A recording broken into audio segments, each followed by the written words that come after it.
Salut! Aujourd'hui je reviens pour un nouveau vlog de lecture puisque le précédent que je vous avais fait sur la semaine à lire vous avait beaucoup plu. Donc je réitère cette fois-ci à l'occasion du challenge des 4 maisons. Alors qu'est-ce que c'est le challenge des 4 maisons pour ceux qui ne savent pas? C'est un challenge de lecture qui se déroule sur 15 jours, donc du 26 juillet au 9 août, donc on est le 26 juillet, donc ça commence aujourd'hui. C'est un challenge en rapport avec Harry Potter puisque les 4 maisons c'est les 4 maisons de Poudlard, à savoir Gryffondor, Serpentard, Serre d'Aigle ou Poussoufle. Alors chacun participe en choisissant sa maison, soit en faisant le test Pottermore, soit parce que voilà, tu sais au fond de ton cœur de quelle maison tu es. Moi je sais que je suis Gryffondor. Alors j'ai pas sorti mon écharpe Gryffondor pour l'occasion parce qu'il fait pas que trop chaud, hein, n'est-ce pas? Hashtag canicule. Mais voilà, donc il y a plusieurs règles. Donc la première c'est que on lit le maximum de livres possible pendant ces 15 jours. Chaque livre lu rapporte 10 points. Et puis ensuite il y a des catégories un peu bonus qui rapportent des points en plus. Par exemple, alors je les ai pas toutes en tête.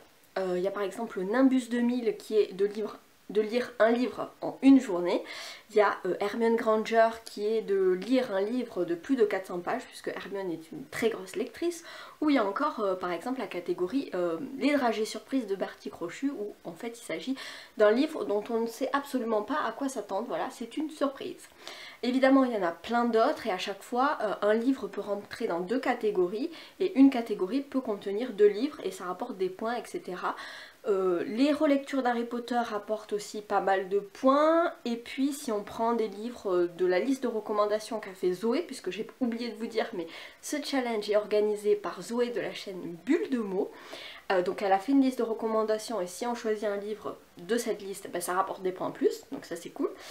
Et voilà, donc je vous mettrai en barre d'infos sa vidéo où elle explique tout par rapport au challenge bien mieux que moi, parce que là je vais pas le faire. Et voilà, alors j'ai pas fait de pile à lire parce que je me suis dit que j'allais lire normalement et puis on verrait bien si les livres rentrent dans des catégories ou pas. Enfin quoi qu'il arrive, chaque livre lu rapporte 10 points donc c'est déjà ça. Mais il y a quand même un livre que j'ai choisi dans ma pile à lire, c'est L'hygiène de l'assassin d'Amélie Nothomb, ici aux éditions Point. Parce que déjà, il fait partie de la liste de recommandations de Zoé, donc ça c'est cool. Et en plus de ça, c'est le plus court roman de ma pile à lire, puisqu'il fait 180 pages, donc ça sera le livre que je vais lire en une journée, donc je vais essayer de m'y mettre aujourd'hui. Je pense que c'est faisable, hein, 180 pages, ça va être faisable. Et en plus de ça, donc il rentre dans la catégorie Nimbus 2000 pour le lire en une journée, et il rentre dans la catégorie dragée surprise, puisque à chaque fois, avec Amélie Nothomb, je ne lis jamais les résumés, je sais jamais à quoi m'attendre, et c'est plutôt pas mal, voilà. Donc, je vais faire ça, donc je vais commencer ce livre là, maintenant, tout de suite, et puis je vous retrouve tout à l'heure.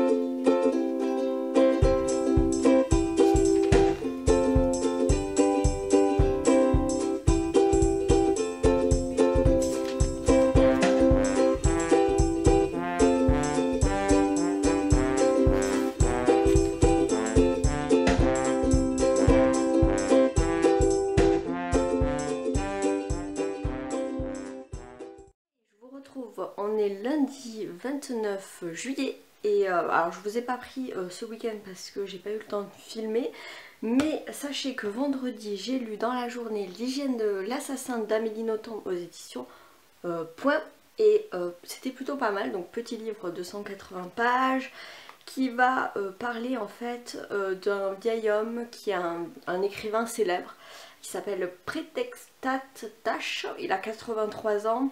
Et il est en train de mourir, voilà, il a un cancer des cartilages.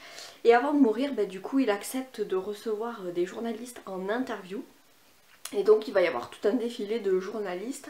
Donc il s'amuse avec les 3-4 premiers en les faisant tourner en bourrique. Il est absolument méchant, odieux, cruel. Voilà, il s'amuse complètement avec à se foutre de la gueule des journalistes.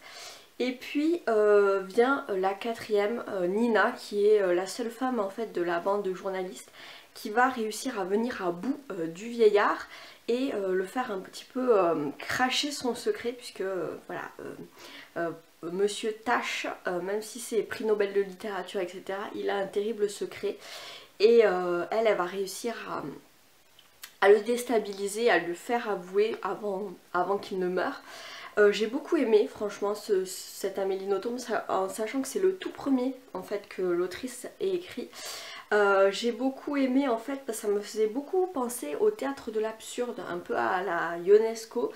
C'est toujours des romans très bavards, hein, les romans d'Amélie Nothomb. Là il y a énormément de dialogue puisque c'est tout le temps un journaliste et l'écrivain qui se confrontent. Après il y a beaucoup de thématiques aussi qui sont chères à l'autrice comme l'obésité, la monstruosité, la laideur, l'enfance. Il y a aussi beaucoup de passages sur tout ce qu'est d'être une femme, etc. Et puis évidemment la figure de l'écrivain. Moi j'ai trouvé qu'il y avait énormément de références aussi à la littérature, comme par exemple Céline, Victor Hugo, qui c'est qu'il y avait d'autres, Sartre, etc. Donc voilà, c'est plutôt pas mal. Et puis ce livre pose aussi la question de savoir si est-ce qu'un livre peut changer un lecteur après qu'il ait lu le livre. Et voilà, je trouvais que c'est des questions assez intéressantes. C'est un tout petit livre, mais à chaque fois Amélie Nothomb arrive à faire quelque chose d'assez dense, où il y a énormément de thèmes abordés. Et voilà, moi j'ai beaucoup aimé celui-là. Donc ça m'a rapporté quand même 40 points, puisque c'est 10 points pour un livre lu, 10 points pour la catégorie dragée surprise de Bertie Crochu, parce que je ne savais pas à quoi m'attendre, 10 points parce que c'est un livre que j'ai lu en une journée pour la catégorie Nimbus 2000, et enfin 10 points parce que ça faisait partie de la liste des recommandations de Zoé. Donc voilà, 40 points pour Gryffondor. Ensuite j'ai un petit peu lu samedi, pas trop dimanche, mais je vais continuer à lire donc Les vacances d'Hercule Poirot de Agatha Christie. Donc en fait les éditions, je crois que c'est les éditions Le Livre de Poche, ont choisi de rééditer certains livres d'Agatha Christie et ont lancé une méga grosse lecture commune autour du hashtag Je lis Agatha Christie. Vous avez dû probablement le voir passer sur Instagram. Et du coup au mois de juillet c'est Les vacances d'Hercule Poirot qu'il faut lire, enfin voilà. Et du coup je l'avais dans ma palle, alors pas du tout aux éditions Le Livre de Poche, là c'est une double édition en fait, il y a Les vacances d'Hercule Poirot et La mort n'est pas une fin. Donc je vais lire Les vacances d'Hercule Poirot, puis je lirai La mort n'est pas une fin au mois de septembre probablement, ou en octobre, pour que ce soit mon Agatha Christie de l'automne, puisque comme vous le savez si vous me suivez, j'essaye de lire un Agatha Christie par saison. Donc voilà, Les vacances d'Hercule Poirot ça sera pour l'été, donc c'est parfait. Donc je vais essayer de finir ça aujourd'hui. Et puis je verrai dans quelle catégorie je le mettrai. Et je vous reprends tout à l'heure.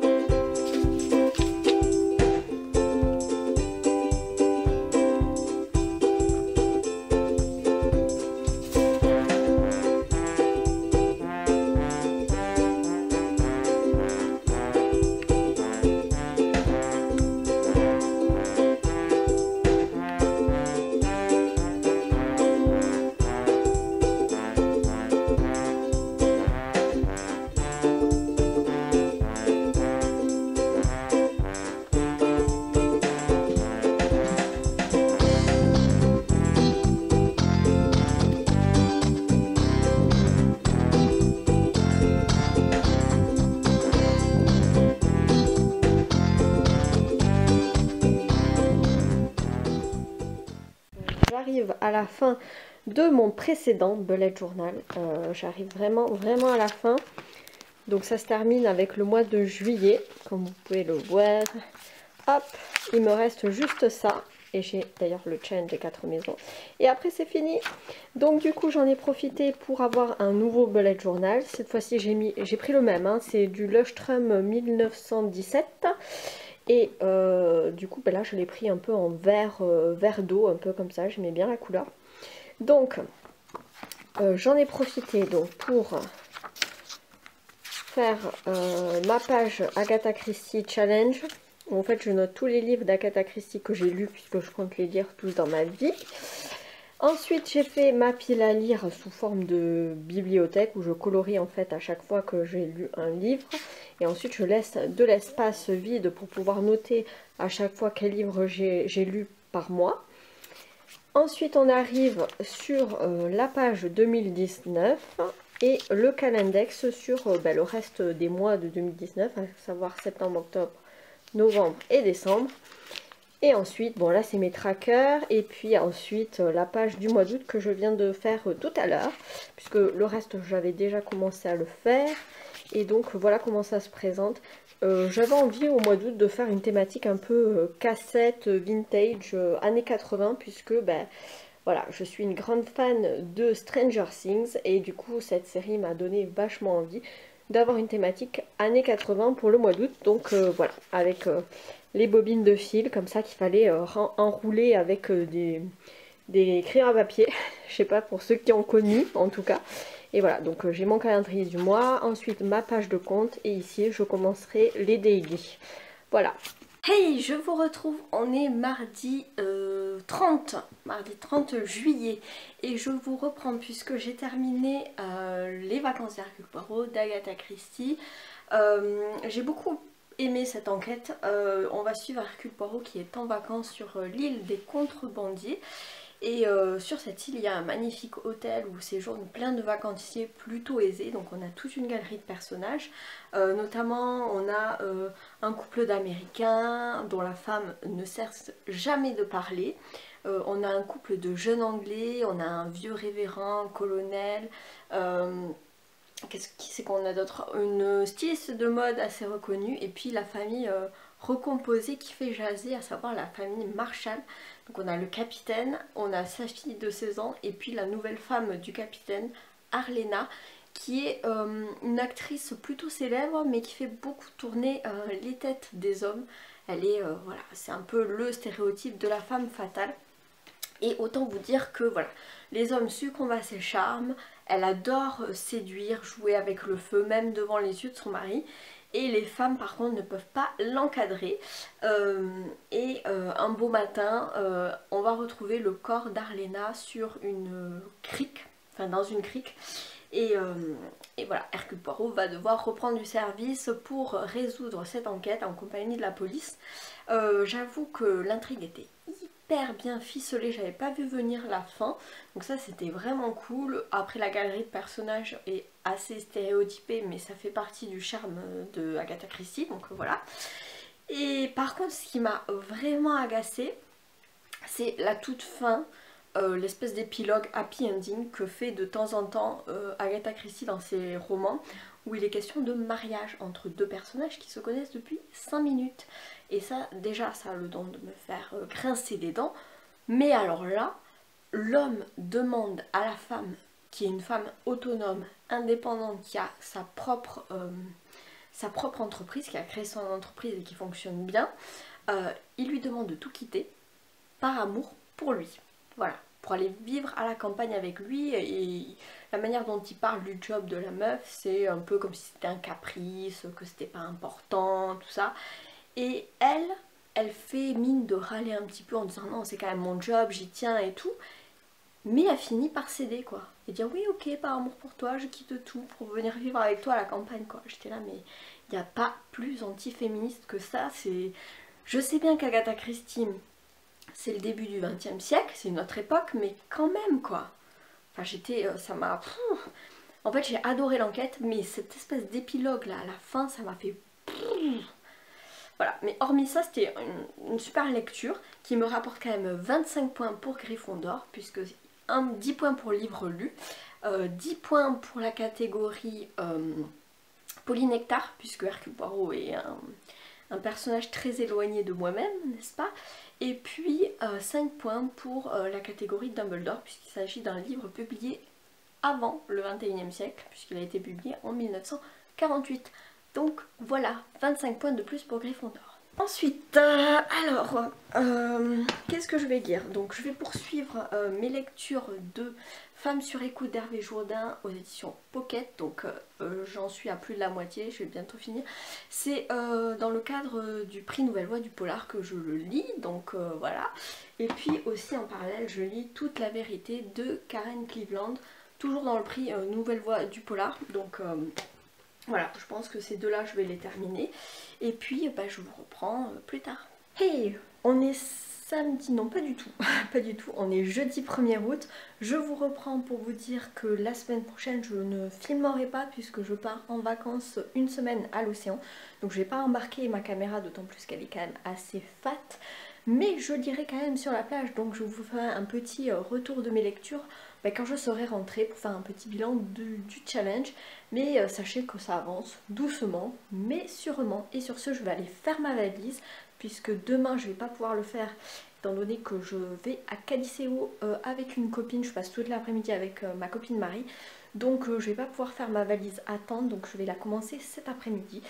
Et puis je vous reprendrai plus tard. Salut, on se retrouve, on est dimanche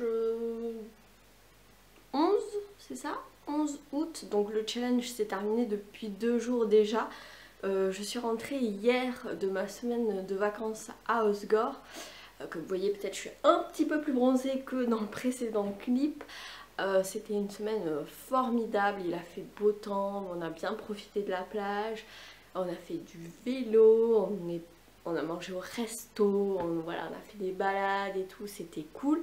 Et puis beaucoup de plage, ce qui m'a permis de lire pas mal, parce que je sais pas vous, mais moi à la plage, je lis tout le temps, genre à fond, parce que sinon je m'ennuie un peu, même si tu vas te baigner, même si tu regardes un peu les gens passer, tout ça. Voilà, c'est quand même mieux de lire, ça fait beaucoup plus passer le temps plus agréablement, en tout cas je trouve.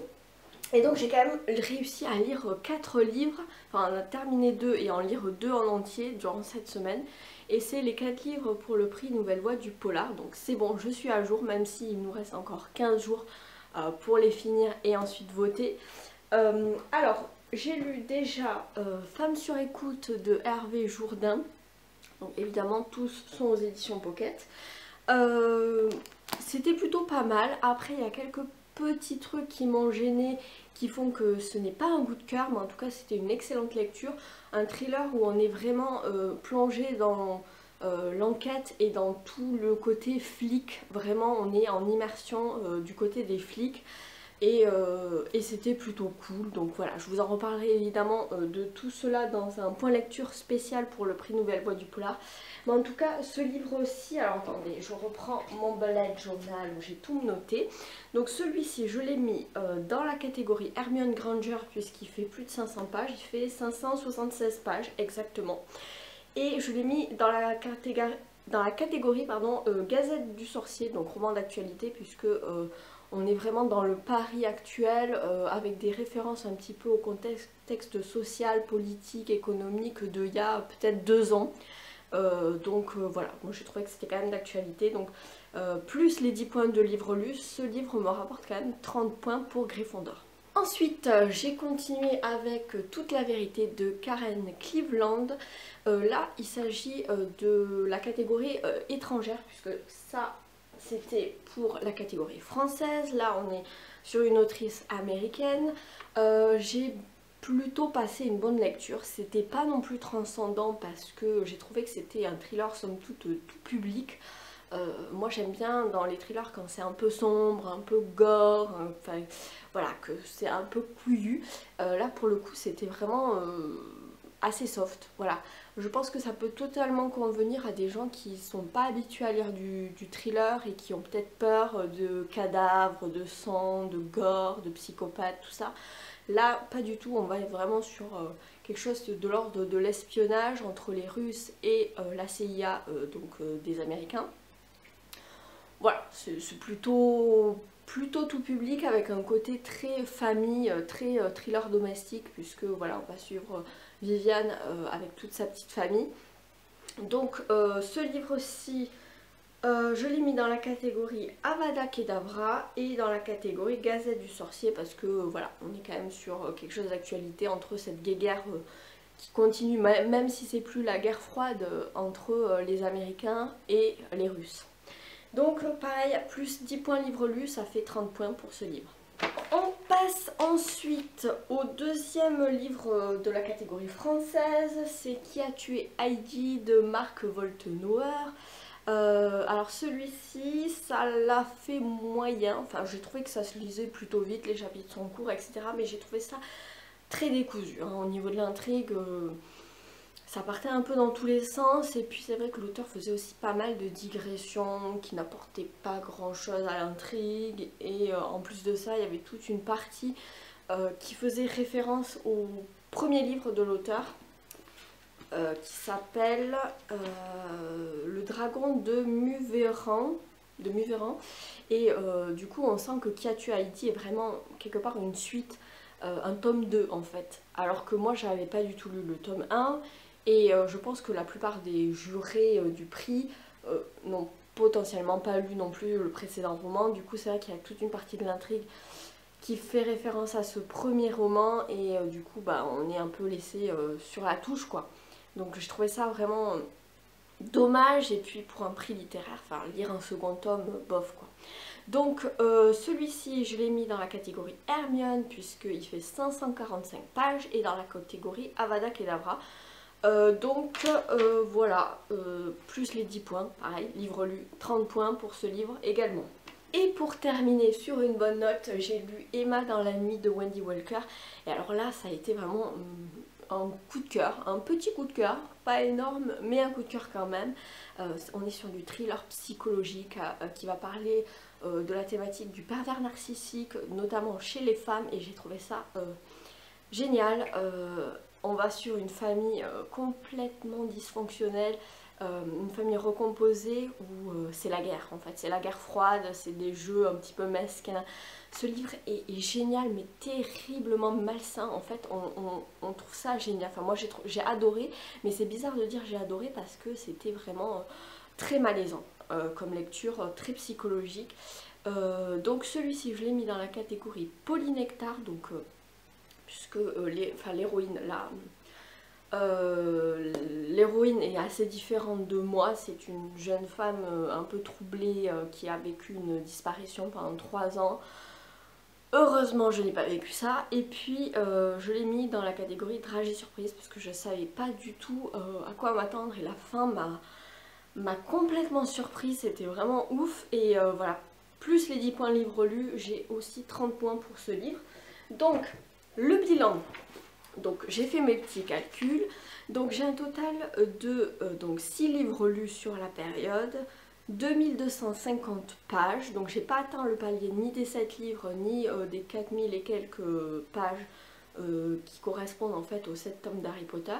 J'ai pas fait de relecture d'Harry Potter non plus parce que bon voilà, j'avais pas envie, j'ai encore plein de livres à lire dans ma pile à lire, donc je voulais avancer là-dedans.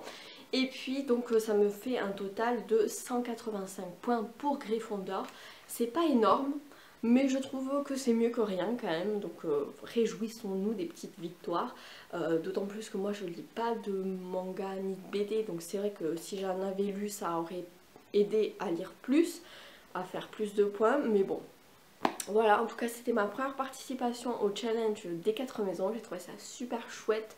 Je réitérerai l'expérience avec grand plaisir l'année prochaine, et surtout j'ai rempli le petit questionnaire de Zoé pour comptabiliser les petits points, et elle disait qu'elle allait potentiellement refaire un challenge comme celui-ci mais sur la thématique de Game of Thrones en hiver. Donc voilà, restez connectés, n'hésitez pas à rejoindre le groupe, à aller suivre Zoé sur sa chaîne Bulle de mots pour en savoir plus au moment où elle lancera ce challenge en hiver. J'espère qu'il pourra se combiner avec le fameux Cold Winter Challenge.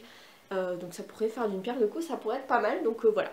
En tout cas j'espère que cette vidéo vlog lecture vous aura plu. N'hésitez pas à me dire si vous avez participé, quel team vous êtes, voilà, dites-moi votre maison. Dites-moi aussi si les livres que j'ai lus vous ont donné envie, ou si vous les connaissez déjà, qu'est-ce que vous en avez pensé, tout ça, tout ça. Si vous avez fait de belles lectures, est-ce que vous êtes partis en vacances, tout ça. En attendant la prochaine vidéo, je vous souhaite d'excellentes lectures, je vous dis à bientôt, ciao.